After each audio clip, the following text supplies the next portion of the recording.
Hello everyone and welcome back to my channel. How are you all? So I am here with another video about tenses and today we are going to discuss present perfect tense. तो बिना किसी देरी के आइए इस video को शुरू करते हैं और पढ़ते हैं कि प्रेजेंट परफेक्ट टेंस आखिर क्या होता है और हम इसको किस तरीके से पहचान सकते हैं, इसको कहाँ पर हमें यूज़ करना चाहिए और इसका स्ट्रक्चर क्या होता है। तो सबसे पहले जान लेते हैं कि आखिर प्रेजेंट परफेक्ट टेंस क्या होता है।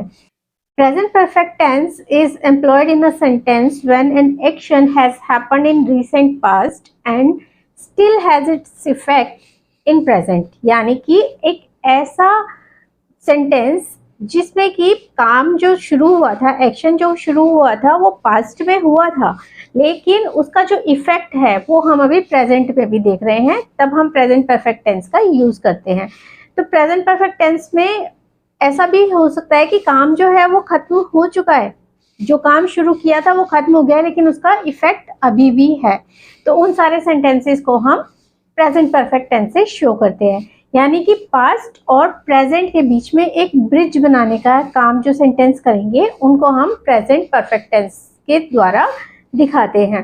अब क्योंकि यहाँ पर पास्ट और प्रेजेंट के बीच में ब्रिज बनने की बात हो रही है तो बहुत बार कंफ्यूजन हो जाती है कि जब हमें काम खत्म हो ही चुका है तो यानी कि वो काम तो बीत गया, तो उसको हम सिंपल प्रेजेंट से क्यों शो नहीं कर सकते, जबकि हमें उसको प्रेजेंट परफेक्ट टेंस से शो करना पड़ता है। तो इसके लिए हमें ये समझना होगा कि सिंपल पास्ट टेंस तब सीन में आता है कि जब कोई टाइम बिल्कुल खत्म हो चुका है, यानी कि एंड हो चुका है। फिनिश्ड टाइम के बारे में जब हम बात करेंगे तो हम सिंपल पास्ट के बारे में बात करेंगे। लेकिन अगर कोई टाइम अभी अनफिनिश्ड है, मतलब पूरी तरीके से खत्म नहीं हुआ है और जो भी एक्शन था उसका इफेक्ट अभी भी इस प्रेजेंट टाइम में भी है, तो हम उन चीज़ों को कहेंगे कि वो प्रेजेंट परफेक्ट टेंस है। इसको ऐसे समझते हैं जैसे कि मान लीजिए मैं आपसे कहती हूँ येस्टरडे, तो येस्टरडे वो पूरा जा चुका है, एक दिन था जो कि वो बीत चुका है, वो फिनिश्ड टाइम है, तो इसलिए उसको हम सिंपल पास्ट से दिखाएंगे। लेकिन अगर मैं टुडे की बात करती हूँ तो आज का दिन कितना बीता है इसमें हमें सर्टेनिटी नहीं है। अभी सेंटेंस में हो सकता है कि अभी दिन आगे और बचा हुआ है।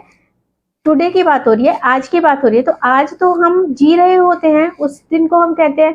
तो इसमें अगर कुछ काम हो रहा है और थोड़ा हो चुका है और उसका इफेक्ट अभी भी है तो वो हमारा प्रेजेंट परफेक्ट टेंस में आएगा। इसको एग्जांपल से देखते हैं ताकि इसको और अच्छी तरीके से हम समझ सकें। जैसे कि एग्जांपल है, last week I ate chocolate 3 times. तो ये लास्ट वीक की बात हो रही है जो कि फिनिश्ड टाइम है। लास्ट वीक पिछले हफ्ते खत्म हो चुका, उसमें मैंने 3 बार चॉकलेट खाई, तो ये हमारा हो गया सिंपल पास्ट। लेकिन अगर मैं यही बात थोड़ा सा अलग तरीके से बोलती हूँ, this week I have eaten chocolate 3 times, यानी कि मैंने इस हफ्ते 3 बार चॉकलेट खा ली है। लेकिन क्योंकि अभी इस हफ्ते में हो सकता है कि और टाइम बाकी है तो हम और चॉकलेट भी खा सकते हैं, तो इसलिए इसको हम अलग तरीके से यानी कि प्रेजेंट परफेक्ट के उसमें बनाएंगे। तो 3 बार खा चुकी हूँ लेकिन और भी खा सकती हूँ, लेकिन लास्ट वीक में अब मैं दोबारा जाकर नहीं खा सकती हूँ, वो फिनिश हो गया है टाइम, तो इसलिए हम उसको सिंपल पास्ट में बनाएंगे।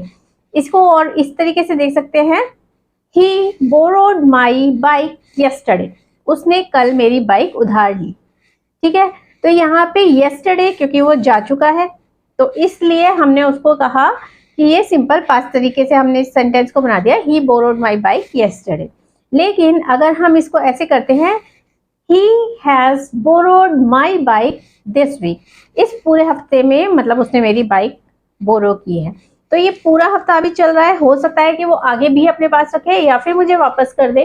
तो इस तरीके से जो अनफिनिश्ड टाइम होगा उसको हम प्रेजेंट परफेक्ट में दिखाएंगे और जो टाइम फिनिश हो चुका है जिसमें हम चेंजेस नहीं कर सकते हैं उसे हम सिंपल पास्ट में दिखाएंगे। अब प्रेजेंट परफेक्ट टेंस बहुत बार ऐसे भी यूज होगा कि जब कोई काम पास्ट में शुरू हुआ है लेकिन वो अभी भी हो ही रहा है, वो अभी खत्म नहीं हुआ है, हम उसे अभी भी कर रहे हैं, तो ऐसी चीजों को दिखाने के लिए भी हम प्रेजेंट परफेक्ट का यूज कई बार कर सकते हैं। इसको एग्जांपल से समझते हैं। जैसे कि इसका एग्जाम्पल हो सकता है they have been married for 50 years, यानी कि वो 50 साल पहले उनकी शादी हुई थी, लेकिन पास्ट में जो काम हुआ वो अभी भी कंटिन्यू है। यहाँ पर हमने इसकी फॉर्मेशन जो है प्रेजेंट परफेक्ट टेंस में की है। पास्ट में काम शुरू हुआ था लेकिन वो अभी भी प्रेजेंट में इफेक्ट डाल रहा है। तो ऐसे सेंटेंसेस को हम प्रेजेंट परफेक्ट टेंस में शो करेंगे। उसके बाद है कि हमें अपने लाइफ एक्सपीरियंसेस, यानी कि हमारा कोई भी एक्सपीरियंस होता है तो उसको भी हम प्रेजेंट परफेक्ट टेंस में ही शो करते हैं। जैसे कि इसका एग्जांपल हो सकता है I have seen this movie earlier, तो यानी कि पहले भी हमने ये मूवी देखी है, आगे भी हो सकता है कि हम देखना चाहते हो, देखें दोबारा उस मूवी को, तो इसलिए अनफिनिश्ड टाइम के बारे में बात हो रही है और लाइफ के एक्सपीरियंस की बात हो रही है कि इस मूवी को वो पहले एक्सपीरियंस कर चुके हैं। तो जहाँ भी हमारे एक्सपीरियंसेस को हमें डिनोट करना होगा वहां पर भी हम प्रेजेंट परफेक्ट टेंस का ही यूज करेंगे। कोई ऐसी चीज जो कि पास्ट में हुई है लेकिन वो अभी भी इम्पोर्टेंट है, अभी के टाइम में वो बहुत ज्यादा इस चीज पर इफेक्ट डाल रही है, उन चीजों के लिए भी हम प्रेजेंट परफेक्ट टेंस का ही यूज करते हैं। जैसे कि I can not get into the house because I have lost my keys, तो मेरी चाबियां खो चुकी हैं और इसलिए मैं घर के अंदर नहीं जा सकती हूँ। तो ये काम, चाबियां पहले खो चुकी हैं पास्ट में और अभी इफेक्ट डाल रही है कि घर के अंदर हम नहीं जा सकते। तो जो इस टाइप की सिचुएशन होगी उनको भी हम प्रेजेंट परफेक्ट टेंस से ही शो करेंगे। अब बात कर लेते हैं कि अगर हमें ट्रांसलेशन में प्रेजेंट परफेक्ट टेंस का यूज करना है तो हम हिंदी में इसको कैसे पहचानेंगे। तो अगर हमें हिंदी में इसको देखते हैं सेंटेंसेस को, तो इन सेंटेंसेस में चुका है, चुकी है, चुके हैं, या फिर लिया, लिए, ली है, इस टाइप के जो वर्ड्स हमें देखने के लिए मिलेंगे। जैसे कि मैं खाना खा चुका हूं, उसने पढ़ाई कर ली है, तो इस तरह के जो सेंटेंसेस होंगे उनसे हमें पता चलेगा कि ये प्रेजेंट परफेक्ट टेंस की बात हो रही है। तो इसको हम इस तरीके से पहचान सकते हैं।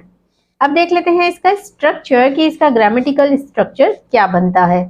तो जैसे कि हमारे पास हम पहले कर चुके हैं present tense, simple present tense कर चुके हैं और प्रेजेंट कंटिन्यूअस टेंस कर चुके हैं, तो उसमें हमें पता है कि हमें इनको 4 अलग तरीके से बनाया जाता है सेंटेंसेस को।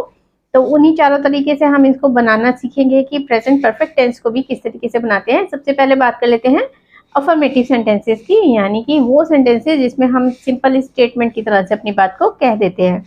तो जब भी हम सिंपल इसमें अफर्मेटिव सेंटेंसेस इसके बनाते हैं तो उसमें सबसे पहले आ जाता है सब्जेक्ट, उसके बाद यहाँ पर हमारी हेल्पिंग वर्ब आ जाती है हैज और हैव अकॉर्डिंग टू सब्जेक्ट, यानी कि जो सब्जेक्ट होगा उसके हिसाब से हम हैज या हैव को चूज करेंगे। जैसे आई, यू, दे, वी, इन सबके साथ हम लगाएंगे, मतलब जो भी प्लूरल्स होंगे उनके साथ और आई के साथ हम हैव लगाएंगे और जितने भी सिंगुलर्स होंगे उनके साथ हम हैज लगाएंगे। तो हमें ये चीज याद रखनी है कि किसके साथ हैव और किसके साथ हैज लगेगा, वो लगा देंगे। और उसके बाद आ जाएगा हमारा इसमें पास्ट पार्टिसिपल फॉर्म, यानी कि वो फॉर्म हमारी वर्ब की जो कि थर्ड फॉर्म के नाम से हम जानते हैं। तो ये हम वर्ब की फॉर्म्स के बारे में बात कर चुके हैं पहले, जो वर्ब का हमने लेसन किया था। अगर आपने वो लेसन भी नहीं देखा है तो आप उसको भी देख सकते हैं। उसमें वर्ब के बारे में हमने जितनी ज़्यादा इंफॉर्मेशन हम डिस्कस कर सकते थे कोशिश की है वो सभी कवर करने की, तो उस वीडियो को भी प्लीज़ चेक कर लीजिए।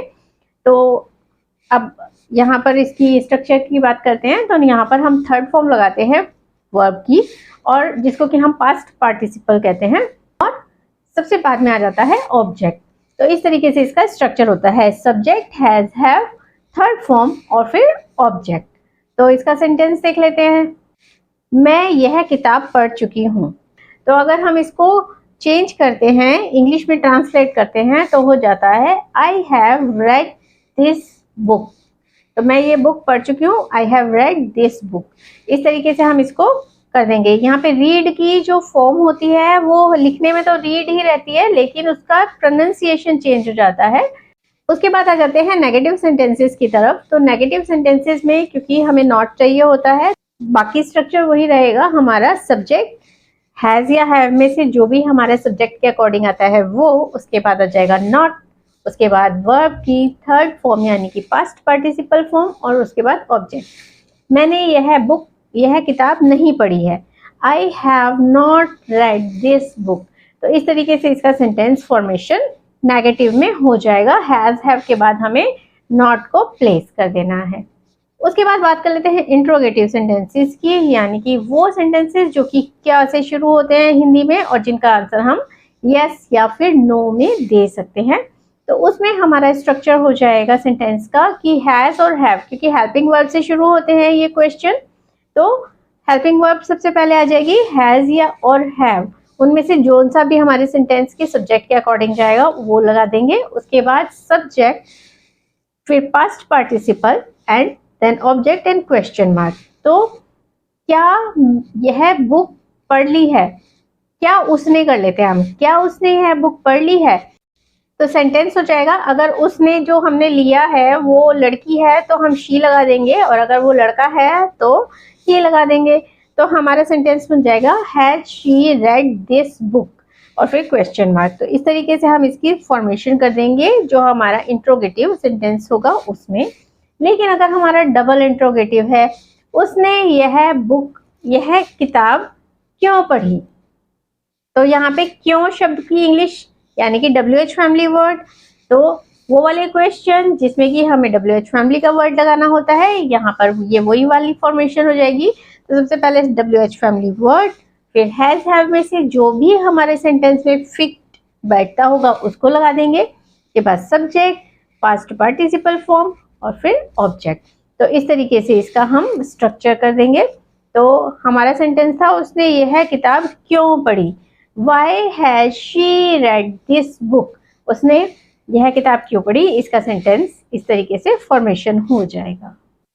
तो अब बारी है उन सेंटेंसेस की जिसको आप इन चारों तरीके से बनाकर, यानी affirmative, negative, interrogative and double interrogative बनाकर प्रैक्टिस कर सकते हैं उन सेंटेंसेस की।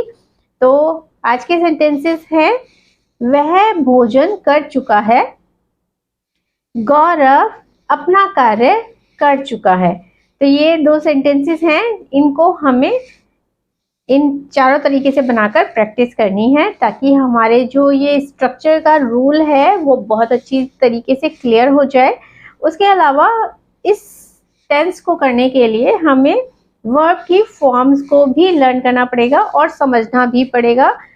तो यहाँ पर खत्म होता है प्रेजेंट परफेक्ट टेंस, यानी कि हमने अभी तक 3 टेंस को बहुत डिटेल में समझ लिया है, simple present tense, present continuous tense and present perfect tense. इन तीनों को बहुत अच्छी तरीके से हमने डिस्कस किया है डिटेल में। अगर आपको इनसे रिलेटेड कोई भी क्वेरी है, क्वेश्चन है, तो आप कमेंट बॉक्स में कमेंट कर सकते हैं, मैं उसका जवाब अवश्य दूंगी।